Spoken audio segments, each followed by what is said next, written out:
Here is that video of Joe Biden talking about his son, Beau Biden, last night. And notice that Donald Trump does not deny that he calls people who serve in the military losers and suckers.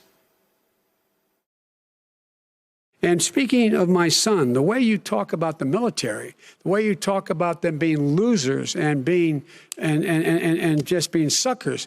My son was in Iraq. He spent a year there.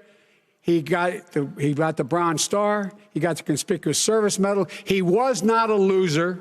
He was a patriot, and the people left behind there were heroes. Really? And I resent. Are you talking about Hunter? Are you talking about Hunter? I'm talking about my son, Beau Biden. You're talking about. I don't know Beau. I know Hunter. Yeah. Mary Trump, Donald Trump's niece, is back with us. What was your reaction to that exchange?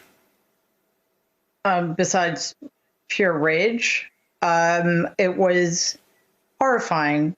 It was certainly not the most dangerous moment in the debate, but I think it explains why other moments are as dangerous as they are. This shows us who he is. First of all, I found Vice President Biden's restraint absolutely incomprehensible. But that's who Donald is. He is cruel. He is contemptuous. And when Vice President Biden was able to steer the conversation back to something that mattered, his son's recovery, and to say how proud he was of his son, I first thought personally, I wish he had been my father's dad. But unfortunately, Donald Trump was my father's brother. So it was a pretty devastating moment.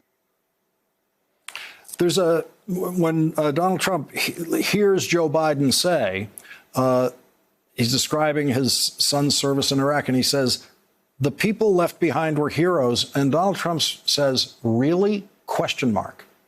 That's what he's saying really to. I mean, it happens fast, and maybe people have to watch this video more than once to see what he's actually responding to. He does not ever deny that he calls people in the military suckers and losers. And then when he's told that the people who killed in action are a greatly honorable sacrifice, he says really as if that's a joke, as if it is not a sacrifice.